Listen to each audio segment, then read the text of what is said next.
Hi, everyone. Welcome to the Be Where You Are Today podcast, where we connect with experts in the fitness and nutrition space to help you wherever you are in your journey. Today, I'm really excited because we have one of our team, Vivian Schemper, who is our other partner in crime here at BodyFit by Amy. She is our registered dietitian nutritionist. She co-leads the BodyFit Athletic Club with me on the BodyFit by Amy app. She does so many things in the company and is one of my favorite people. Welcome, Vivian. Oh, thanks for having me. We always have a good time because we do this a lot in the BodyFit Athletic Club where we do live streams together. So hopefully I won't ramble too much. But today we are talking specifically about something that we recently talked about in the BodyFit Athletic Club. We have an unpause focus group, which is focused on perimenopause, menopause, and post. So we've been talking about a lot of different things on the nutrition and the fitness side. And most recently, Vivian covered alcohol. And if that's something that we need to rethink during those timeframes, perimenopause, menopause, and beyond. And it was really interesting. It was a really great video that lots of people responded to in different ways. And we're going to talk about some of those things today because we thought we should be sharing this with everybody. So, but before we start, let's start with a few icebreakers. And I have some fun ones that are nutrition related. So are you ready, Vivian? I am ready. Okay. What is your signature dish to bring to a party? Well, I don't get out much, which is a problem. But on the rare occasion that I am invited somewhere, buffalo chicken dip is usually my go-to. And I usually bring lots of veggies, and there will probably be some form of white bean in there because, fiber. Yes. Yum. I love it. What is the weirdest food combination you enjoy? So I love white rice. It's my favorite food ever. And I love lentils. So being from Central America, being from Panama, rice and lentils is a pretty common food combination, and I love it. But I have no idea how I discovered this, whether it was on accident or what. But rice, lentils, and ketchup, best thing. Amazing. Oh my gosh, I would never put those together. Now, somebody's going to try that, and if you do, please report back to us. I mean, you said you're going to love it. I love all three of those things separately, so now I'm curious. Next one, if you could eliminate one food so no one would ever eat it again, what would you pick to destroy? Oh my gosh. I know, that sounds so aggressive. I hate banana cream pie, banana cream, anything. So I feel bad for the people that love it, but I would love to have it destroyed just because I don't want to hear about it. I don't want to smell it. I don't want to see it. I don't want to think about it. Ugh. Yeah, that's it. That's the one. Yeah. Do you have a local food truck or a local restaurant you enjoy? And I do know that you live in an area with amazing restaurants. So do you have a current favorite? Oh my goodness. So I'm such a foodie. I love restaurants, and so here in Tampa, recently we discovered a place called Tori Bar, which is like sushi, very good cocktails, but I am rethinking those, and I'm sure we're going to talk about that. But yeah, I just love the sushi. I love the environment, the ambience. It's just such a fun, cute little place. That sounds so good. Last one for both of us, and then our listeners can decide who's right and who's wrong. When is a banana ready to eat? Oh my gosh. Okay. So I'm actually looking at a banana right now. So the banana needs to have some green for it to be edible. The moment there is no green present, that banana is damaged and should be destroyed. I disagree. I think the banana has to have gotten rid of all the green, have some really good yellow and maybe a few little brown spots. Not Oh, that's completely. the worst. No, so Oh, good. So good. no, rotten, terrible. We can agree to disagree. One of the I few guess things I so. think we Mm, disagree on. ouch. Yeah. Okay, Yeah. well, that was fun. Now let's get into our topic. So, again, we've been talking about this in the BodyFit Athletic Club in our Unpause focus group. And I know that, Vivian, when you were preparing for that video, you did a ton of research. And it's actually something that I think we're hearing a lot about, not just in the menopause world, but also just in general. So I would love to hear from you when you were prepping for this. What are a couple of things that really stood out to you? Then the number one thing is how there really is no safe amount of alcohol. And I know many people, myself included in the past, I was under the perception that if I consumed alcohol within certain guidelines, it was totally fine and a-okay, and there was no harm at all to my health. And while there are many factors at play that can harm somebody's health, for sure, it was really interesting to learn and research and realize that there are immediate consequences to drinking, even one drink. That was very eye opening.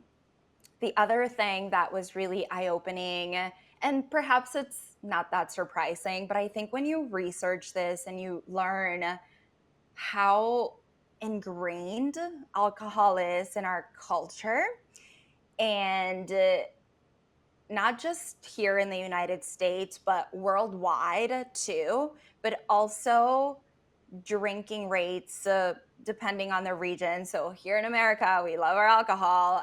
Europeans really like their alcohol, but certain other regions, like looking at certain African countries, for instance, and the drinking rates were quite low. So also just sort of the shift, and I guess you can say what a successful marketing campaign alcohol has had, and how Yeah. it's influenced us a lot.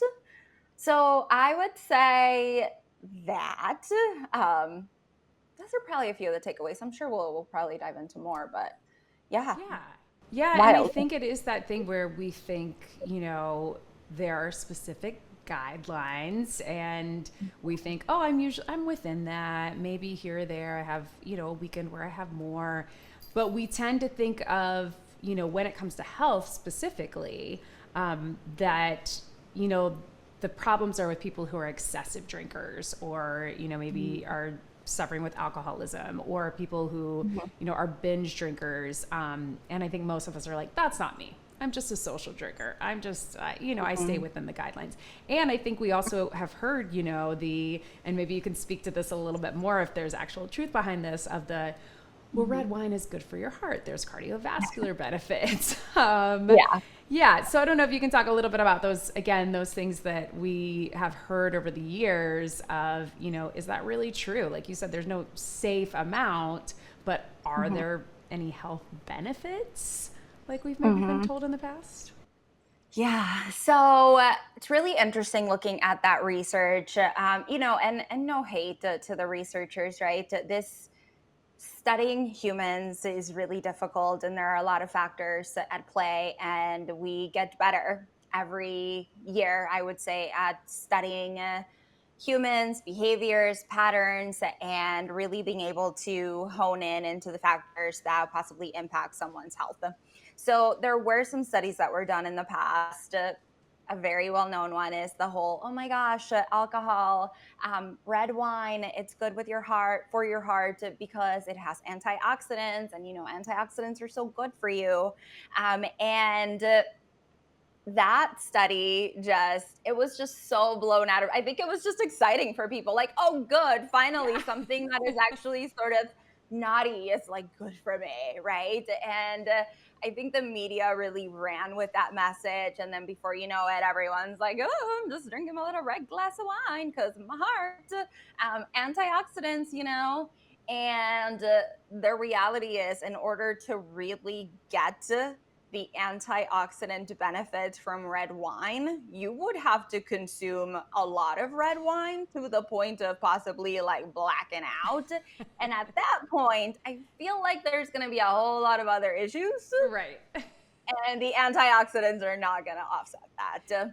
And also it's this sort of interesting antioxidants. And it's like, well, you get so little, but the amount of oxidation and damage that happens from the drink too, it just really Right. offsets it. Yeah, and not something that we think about. I think it was definitely a case of a really great headline that everybody was excited about.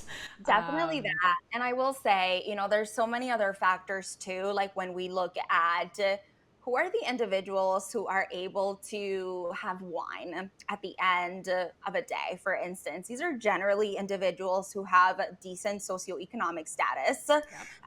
These are generally individuals who clearly have a little bit of spare time to maybe sit down and enjoy a glass of wine after dinner or with dinner. And those things also play a really huge role in heart health and blood pressure and triglycerides and Yes. cholesterol. So when we actually start to isolate those factors, is it really that the wine itself and the antioxidants are good for us?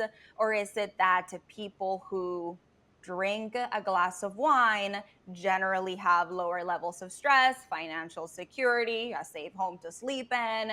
And those things really do impact our cardiovascular health. Yeah, yeah. And I think, we talk about this a lot in the athletic club. You do so well about just there are so many other factors beyond what it is you're putting in your body that are influencing your health. And, this one particular study may not be looking at all those other confounding variables. And that's really, really important to remember. Yeah. And I think it became one of those things where, I would have training clients over the years who would be like, well, I drink, but I only drink wine because I know it's healthier, right? There was this misconception that this was the healthy drink, right? Yes. Speaking as a red wine drinker myself. Yes. So, and Kurt as well, also raising his hand. So follow-up questions, even if there is a little bit of antioxidants that we get with moderate drinking, can your body even absorb that? That's a really good question. And the answer is yes. Your body can absorb the antioxidants. But something that's really important to keep in mind is our bodies are constantly oxidating and antioxidating. So the idea of I want absolutely no oxidation at all in my body at all whatsoever, well, that'd be great, except you'd be dead. Right. Even sometimes the process of breathing alone, right, to just create some oxidation. So the goal really is to create this sort of balance where we have more oxidative things coming into our lives, like exercise, eating well, sleeping, all of these things. And then we want to reduce the likelihood of creating more oxidation in the body. So the ways that we reduce that likelihood are going to be by drinking less, not smoking, eating more wholesome foods, that type of thing. So our goal really is going to be how can we create this balance and how can we have more anti-inflammatory factors sort of at play to offset the natural oxidative factors. And so when it comes to alcohol, yes, are there some antioxidants in the wine because it's red and because of the grapes? Absolutely. But also, let's just throw out some numbers here for context. Let's say you're getting 10 antioxidant units from the red wine. However, the drinking of that red wine produced 60 pro-oxidant units. So yeah, you get the 10, but you're still left with the net of 50. Right. So it doesn't really balance out or offset anything. In the end, it's still like, yeah, well, you didn't quite come out on top.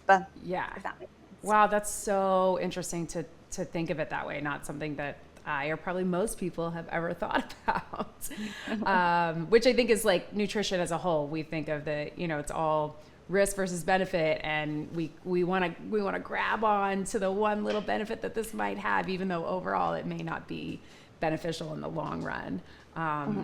Thank you for that. Yeah. So we talked about this in our Unpause focus group. So I would love for you to speak a little about what's important about how we think or rethink about alcohol consumption in those years, in perimenopause, menopause, and postmenopause. Don't hate me. I know. I know what you're gonna say. I think that I think we can all, men and women, all of us can evaluate how much we're actually drinking. I think being a dietitian for several years now, the number one thing I see is that people don't actually know how much they're drinking. So oftentimes, right, we have that like, oh, I have a glass of wine at the end of the night. Is it one glass but 3 servings, or is it 1 glass and 1 serving? And oftentimes it's more like 1.5, 2, sometimes 3 servings. And then if that person's having a couple of glasses of wine, then are we really looking at, 3, 6 servings, for instance? So I think the first thing is we all need to maybe pull out a little measuring cup or a measuring something and just get an idea of how much alcohol am I actually intaking. And it doesn't have to be this sort of, oh no, now I'm like measuring things. It's simply a matter of I'm just trying to create some awareness and just see what's going on here. So we can maybe understand that first. And then from there, can we reduce? What are some of the occasions that are like, sure, I drink here, but do I need to? Probably not. Versus I'm at a wedding and the whoever is the bartender creating these super special cocktails. Okay, well that sounds like a really special occasion. And so I think it's good for anyone in the perimenopausal, menopausal stage, but really anyone to just start understanding what is my alcohol intake actually like, and are there any opportunities for me to cut back on my intake? Yeah, I think it does bring up the like social norms, like we were talking about, that we grow accustomed to. Like you go to a restaurant, they give you the drink menu first, and I fall into that habit of like, oh yeah, when we go out to dinner, of course I order a drink because that's what we do. But do I have to? Also, I will say, being in the parenting community, especially as moms, it's kind of a joke, but not a joke, of like, oh, mommy needs wine, or, in order to get through the day, I gotta get to that glass of wine. And I definitely, certainly during like pandemic years, we got into the habit of that. I think that was certainly a different time, but it does become something that just is normalized in a way that we kind of fall into those patterns. And then we think, did I really want that? Or certainly, did I need that? Maybe not, but did I really even want it? But those things are kind of ingrained in us, of like, oh, you go to a party, you have a drink. Oh, celebrate getting through the day, to unwind, things like that, when there are clearly other things that we could do. And certainly I think I'm noticing, and this is something that we talked to a lot of people in our athletic club have mentioned, just as I've gotten into my 40s, like I don't feel as good. I don't sleep as well. I don't, it's not like when we were in our 20s and we could just wake up and go to work. And so, to me, that is a sign that our bodies are changing. We know our bodies are changing physiologically and all these other ways with menopause, but in how we metabolize things, right? And how our body processes what's happening when we consume alcohol. So absolutely. Yeah. And, that's a big thing too, is as we age, our livers become less effective at being able to remove and break down and metabolize alcohol molecules. So it takes longer for it to leave our bodies. Hence why so many of us kind of have that experience of, oh, when I was, 22, I could have 8 drinks and then wake up like nothing happened. And now I have, my own personal experience, I'll have 1 drink and I'm like, I've been hit by a car. Right. I'm like, this is terrible. What happened? Yes, something happened. Yeah. Well, that brings me to something else that, I had mentioned to you. We had just talked about one-on-one, that something that I personally struggle with, that I think could be a thing for many people, is, something that we always talk about in the athletic club, and I think is a big part of your nutrition philosophy, and I love it, is that all foods fit, right? That, so many of us grew up with diet culture, with restriction, with the 1,200 calories as the magic number, with, we only eat this, and I went through that. I definitely had periods in my teens and 20s where I was like, oh, I'm never going to eat ice cream. I'm only going to eat frozen yogurt. And part of the healing from that, and I think this is true for most people who have an eating disorder or disordered eating past, part of the healing from that is that I'm not going to restrict anything. I'm going to allow myself the freedom. That's one of the tenets of intuitive eating, right? Unconditional permission to eat things and not feel guilt and shame. So I struggle a little bit as I've tried to rethink alcohol with it feeling restrictive. Even though logically in my brain, I know it's different, but I think for so long I convinced myself, oh, I'm not going to eat sugar, I'm not going to eat fat, things like that for health. Whereas that really wasn't the reason. It was diet culture. It was feeling like I had to do this or I had to stay skinny or things like that. Whereas alcohol does feel different, but I still feel that anxiety probably about restricting. And then sometimes if it's like, oh, well, we'll just wait, and when we're with friends on the weekend, we'll have a drink, then it feels a little all or nothing. Like, oh, then I at least have to have 2 because I don't drink during the week. So I guess as a dietitian and someone who I think is really in tune to women and, women who have grown up with what we have grown up with diet culture, when it comes to alcohol, are there, is there something you would say if you were approaching a client or even, your friend, your coworker, your sister-in-law, to sort of reconcile that? Because it is different, but I don't want to fall back into those patterns of feeling like I'm restricting myself or I'm, having to be all or nothing. Yeah, that's a really good question. And it's so nuanced and complex. What I would say here is we have a biological need for food. We do not have a biological need for alcohol. Every food that we consume, even those that we deem as unhealthy or not as great for us, have some combination of the 3 main macronutrients: carbohydrates, protein, and fats. Typically, some of the foods that we deem as less nutritious are going to be higher in carbohydrates, and they're going to be maybe higher in fats. Our bodies require those 3 macronutrients in some form or another. Sure, does the body require them from cookies and brownies? No, but it does require glucose, amino acids, and fatty acids. And that's what carbohydrates, proteins, and fats break up into in our bodies. We need that. They are called essential macronutrients because we need to get them from our diets. Our bodies cannot produce those alone. Otherwise, we would not be well. So we have a biological need for food. So even as we get into the topic of, restricting sugar or something like that, it's a little bit tricky because we're talking about glucose, right? Which, yes, straight up sugar can get converted into glucose in the body, but so can quinoa, for instance. And so at the end of the day, the molecule ends up being glucose, fatty acids, or amino acids, which are essential to the human body. Ethanol is the molecule that alcohol contains. And there's actually, interestingly enough, 3 types of alcohol in the world, and only one of them is fit for human consumption, which is ethanol.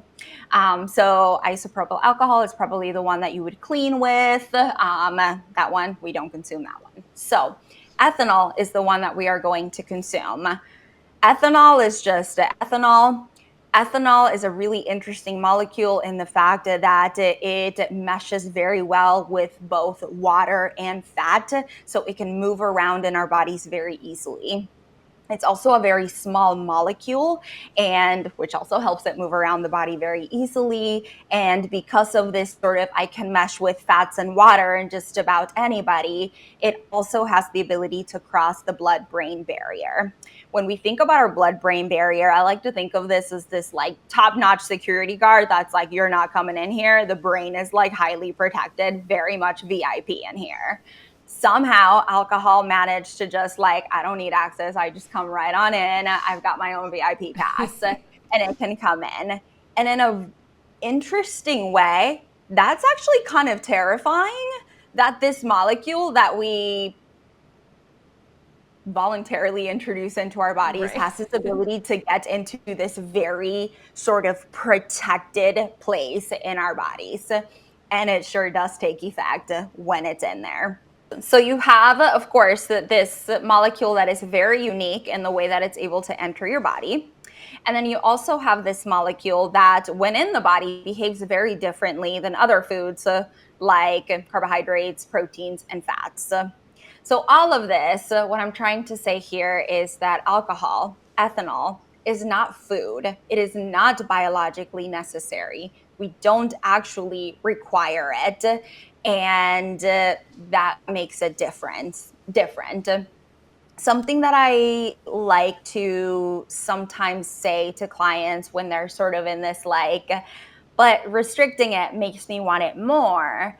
I will say, can we try to maybe reframe it where we think about alcohol in the way that we do cigarettes? How does it sound for us to say, well, I'm going to try to not smoke cigarettes during the week, but then if I get to the weekend, then I'm going to definitely have a cigarette. But then, oh, because I can't have them during the week, maybe I'm going to have like 4 more cigarettes or maybe 5 more cigarettes. And sometimes reframing it that way can be really helpful. And I think the reason that's difficult is, even though they kind of, in terms of health impact, they're probably not that different. They're both not that great for you.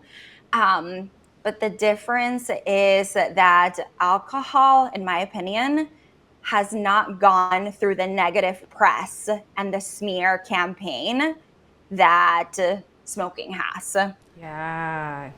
Yeah. I mean, years ago, like many years ago, doctors were recommending cigarettes for digestion, and it was just not uncommon, to see everybody smoking, or, pregnant women smoking, like things that now would just be unheard of because we know so much more. So that's definitely something to think about of, will we in 20, 30, 50 years be looking at alcohol in the same way as we do cigarettes?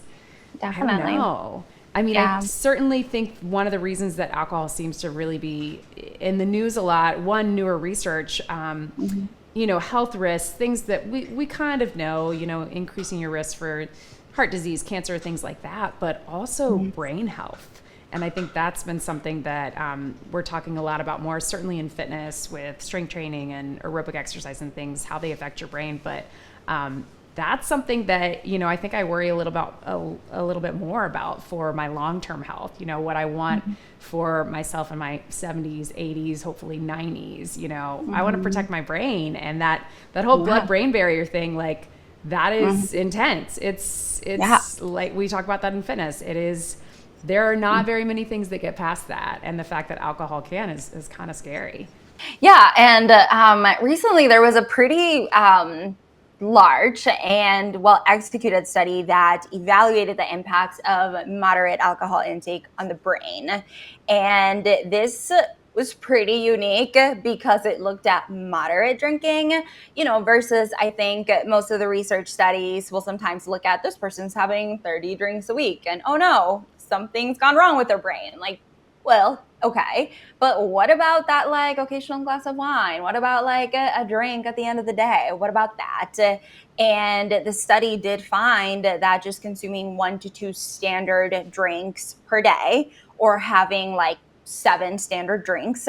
And key here on the standard drink, so I would argue people are probably having a little bit more than that.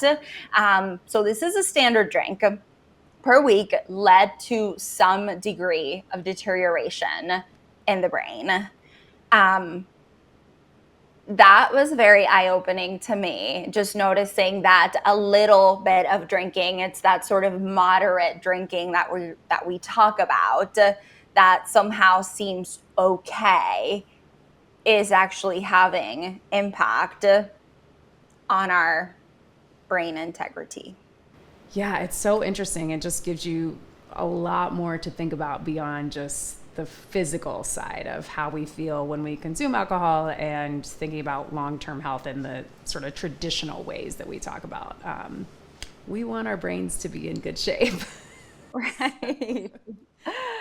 Yes, we do. Yes. Thank you for explaining that in such detail. It gives us a lot to think about. So Absolutely. when we come back, we are going to talk to Vivian about where she is today, where she is with alcohol consumption, how she approaches it as a dietitian, maybe in her own life, and also maybe we'll talk a little fitness. We'll be right back. And we're back. So Vivian, we always close the podcast asking the guest where you are today. So usually it's fitness related, but I would love to hear from you, since we've been talking about this really important topic, where you are today, how you approach alcohol, as an individual, and also maybe how you've shifted how you counsel clients when you're discussing it. Yeah. I love that question. That's so fun. So personally, I'm definitely just reevaluating my intake, and definitely those instances of getting a drink because I'm out to dinner. Why do I do that? Do I have to have a drink every single time I'm out to dinner? There's that. So kind of just reevaluating things. I will say the other one is I don't know how many people actually love the taste of alcohol It's a really itself. good point. Yeah. And I think sometimes, I mean, at least for me, it's like, well, I do love a margarita. I love the, muddled strawberries or the muddled watermelon in there, with the lime juice. And it's so delicious and refreshing on a hot summer day.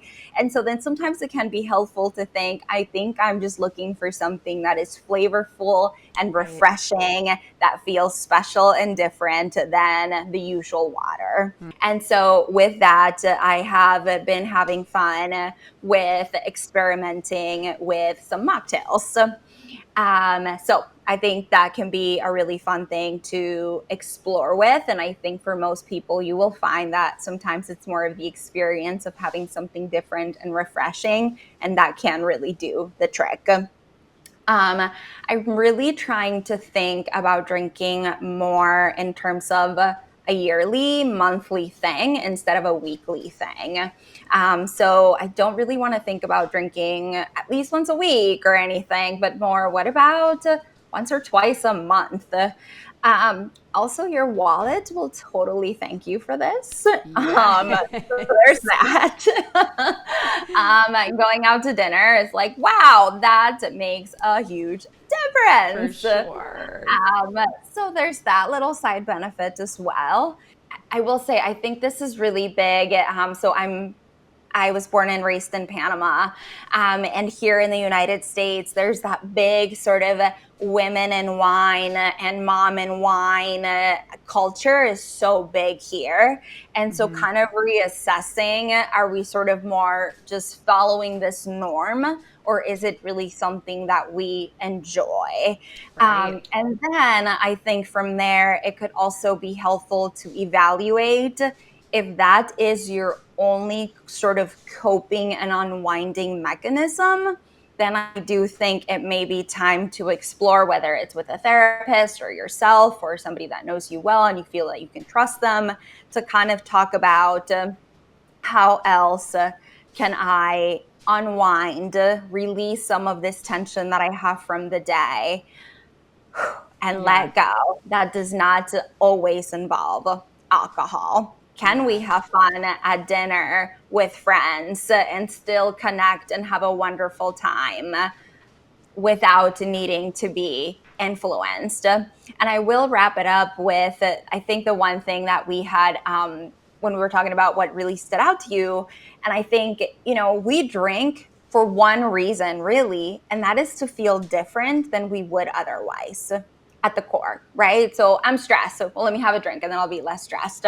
Or maybe I'm kind of nervous in the social setting. So let me have a little something and then I'll be more chatty. And that's really eye-opening to think about too, that are we that uncomfortable with our feelings, our emotions, and ourselves that we need to rely on alcohol? And I'm not demonizing it.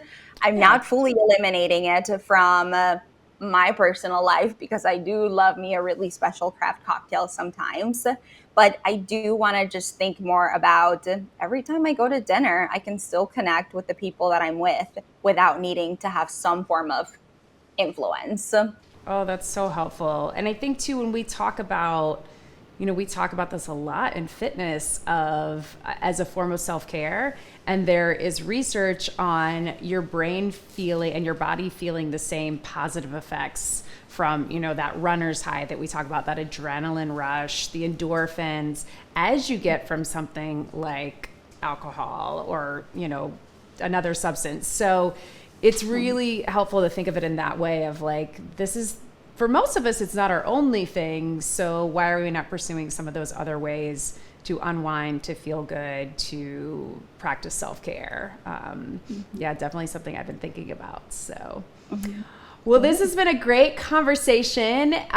Before we close, where are you today with your fitness? Besides, of course, all your BodyFit by Amy workouts. Of course. We have to get you back out here so you can be in another one. But where are you today in your fitness journey? Yeah, that's a fun question. And, I am excited about lifting heavy, about pushing myself in ways that I have not before. And I think this is, you've been such a huge advocate for this. But for so long, right, women have been told watch out with the weights, or, maybe you can do the little light dumbbells. And just to lift heavy and get after it has been really fun and empowering and exciting, and just kind of defeating some of these norms that we've been these messages that have been ingrained in us for so long, and to kind of go against the grain and realize that there's so much benefit and power to going heavy. And it's been great. I love it. Well, you are very strong, and I'm excited for the next time we get to work out together. I know. Can't wait. Well, thank you so much, Vivian. This has been a great conversation. We'll, of course, include some resources down below in the notes, and I'm sure you'll be back. I would love to be back anytime. Thank you so much for joining us today for the Be Where You Are Today podcast. Big thanks to Vivian Schemper, my guest, and my partner over at BodyFit by Amy. I'm Amy, and don't forget to show up, keep moving, and be where you are today.